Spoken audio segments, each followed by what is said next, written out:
semua, perkenalkan saya Lorenzo Kristanto dari Prodi S1 Akuntansi 2020 Universitas 11 Maret. Pada kesempatan kali ini saya akan membahas tentang sebuah artikel yang saya baca berjudul You Can Cure Your Employees Existential Crisis But You Can Help.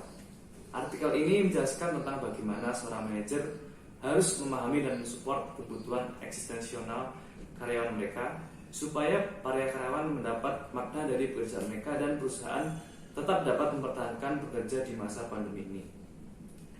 Nah, di masa pandemi COVID-19 ini memang menyebabkan banyak pekerja mulai berpikir mengenai apa yang paling penting dalam hidup mereka dan juga menghabiskan banyak waktu untuk hal-hal yang dapat memberi mereka tujuan. Penulis dalam artikel ini menawarkan 3 cara untuk melibatkan dan mempertahankan pekerja yang mencari makna hidup mereka lebih banyak. Yang pertama yakni look beyond salary.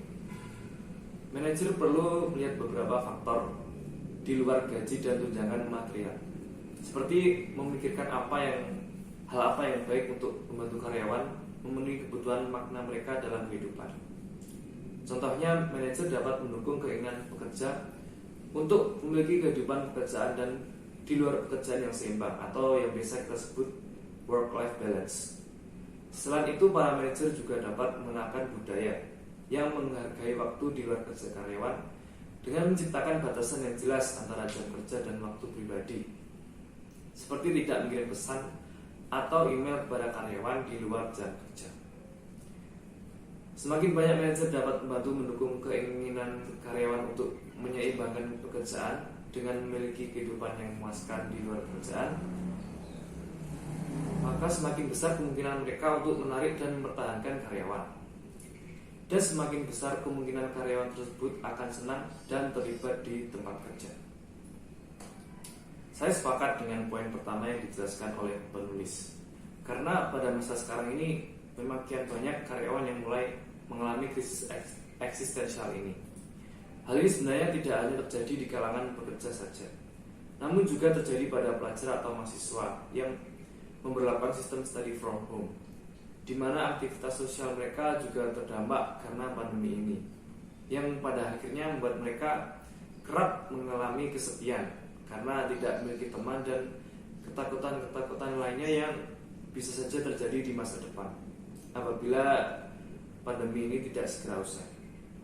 Lalu cara yang kedua adalah dengan membuat pekerjaan lebih bermakna. Dalam hal ini, manajer perlu mengidentifikasi bagaimana setiap fungsi atau bagian dalam organisasi itu mampu membantu misi organisasi. Cara ini akan dapat memicu karyawan untuk membuat mereka merasa bahwa pekerjaan yang mereka jalani memiliki peran yang penting dalam organisasi. Menurut saya, cara ini merupakan hal yang sangat penting karena merupakan hal yang mendasari seorang pekerja, yakni tujuan dari pekerjaan yang mereka lakukan. Apakah hal yang mereka kerjakan ini dapat memberikan manfaat bagi organisasi? Apakah mereka memiliki andil dalam berkembangnya sebuah organisasi? Oleh karena itu, manajer perlu memberikan definisi dan mengkomunikasikannya kepada karyawan tentang seberapa penting peranan mereka untuk kemajuan organisasi, supaya karyawan merasa lebih terlibat dan dihargai dalam pekerjaannya bagi organisasi. Lalu cara yang terakhir yaitu menumbuhkan hubungan kerja yang kuat. Dalam konteks ini, para manajemen tentu saja perlu mempertimbangkan dampak yang berkelanjutan dari sistem kerja jarak jauh atau work from home ini. Seperti yang ditunjukkan dalam survei bahwa generasi milenial lebih cenderung melaporkan bahwa mereka sering merasa kesepian daripada generasi yang lebih tua. Hal ini mungkin terjadi disebabkan oleh pandemi yang membuat mereka harus membatasi aktivitas sosial, termasuk bertemu dan berkomunikasi dengan rekan kerja secara langsung.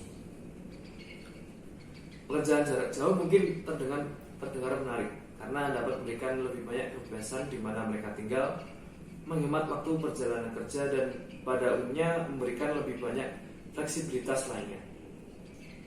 Namun, hal ini juga memiliki potensi untuk membuat karyawan merasa terputus dari hubungan sosial mereka. Jika sistem kerja jarak jauh ini menjadi umum, maka manajer perlu menghabiskan waktu lebih banyak daripada biasanya untuk berfokus pada memfasilitasi peluang sosial dan memberikan bimbingan.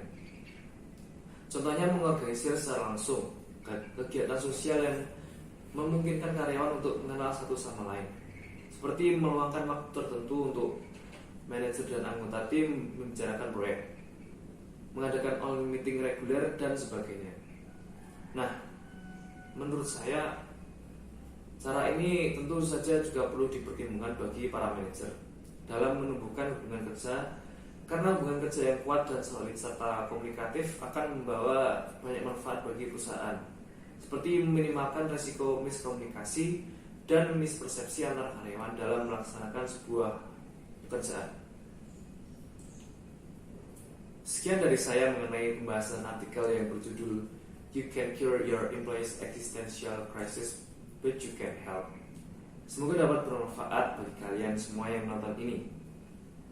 Saya mohon maaf apabila terdapat kesalahan dalam tutur kata atau pengucapan. Terima kasih dan semoga dapat berjumpa lagi di lain waktu.